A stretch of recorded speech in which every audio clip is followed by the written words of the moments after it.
Hi Kajojo! Isa pang madalas na problema sa real estate, yung tinatawag natin na double selling o nabinta ang isang property sa dalawang buyer. Pwede. So, pwede itong mangyari kapag hindi updated ang titulo o walang maayos na record ng transaction.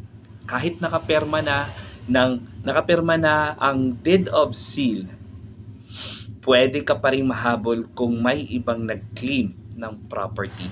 So, payo ko bilang agent, laging i-verify sa Registry of Deeds at siguraduhin walang previous claims o pending issue bago bumili.